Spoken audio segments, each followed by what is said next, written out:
This is a history of class in America from the 17th century to the present. Since the inception of America, class distinctions have been rigidly imposed so as to ensure that the wealthy remain in a superior position of power.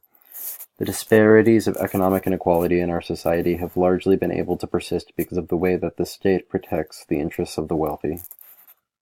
Alexander Hamilton believed that the interests of the moneyed classes must be tied to those of the federal government if it is to remain solvent, and that the role of the state should be to protect the property of the wealthy from thieves. The state's protection of these moneyed interests has manifested itself throughout all of these centuries. The working classes have sought out various means of resisting the state's attempts to undermine their upward social mobility. In the Colonial Laws of Massachusetts, 1651, also known as the Sumptuary Laws, we can see the establishment of a decree to maintain how people represent their social class. These laws are meant to criminalize the wearing of gold or silver, buttons, boots, and points at the knees, among lower classes, and to confine these forms of garb to gentlemen. One would be fined if they did not abide by the state-sanctioned notion that one must wear clothing that reflects their socio-economic position. These laws served the express function of maintaining standards of class difference that could be visible to everyone. This is a far cry from the supposedly meritocratic and pro-upward social mobility origins of America that are frequently associated with the tenets found in the Declaration of Independence. Modern America has created a consumer culture which does the opposite of what the colonial laws were meant to do. Instead of creating laws to render class distinctions more visible, we have encouraged the dissipation of class distinctions through what we wear. Individuals from lower classes regularly wear designer clothing, while the upper classes, like those from the tech sector who dress casually when going to work, have diverged from traditional notions about the relationship between clothing and signifying one's position in society. So, onto the 19th century. Labor conflict and the impotent attempts by workers to receive living wages was a recurring theme throughout 19th century America. The battle between labor and monopoly was largely a one-sided affair, with the capitalist class using the state to enforce their interests.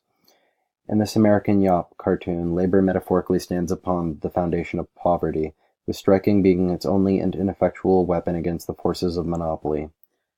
The golden horse that drives monopoly is being sponsored by capitalism, and that which protects monopoly from being broken is the corruption of the legislature, likely by private financial interests. And so here is the picture that I was just referring to. The control of labor by big business generated the railroad strike of 1877, a crisis which occurred when railroad workers refused to show up for work after the railroad financial bubble burst. Instead of shareholders losing fortunes for speculative investing, they decided to slash the wages of workers.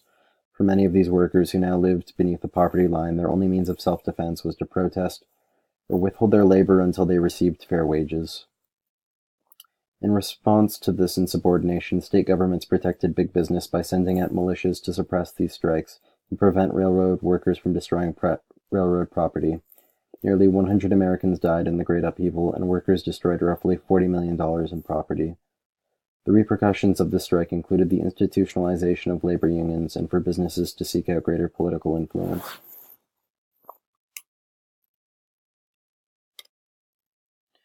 During the Carter administration of the 1970s, oil shocks, inflation, stagnant growth, unemployment, and sinking wages weighed down the nation's economy. The value of American exports dropped, and the prices of imports rose. American manufacturing declined and moved overseas as the state supported cheaper products being produced in foreign countries. This left the American working class in a state of desperation, as they were forced to take whatever jobs were available to them. Since the 17th century, significant progress has been made by those who have worked to secure the rights of workers to unionize and receive fair wages. Those who control the vast majority of the means of production in society are still working in tandem with the state to undermine these attempts. The use of political institutions as a way of maintaining their influence over the economy has proceeded, enabling economic disparities to continue to rise. So these are all of my sources.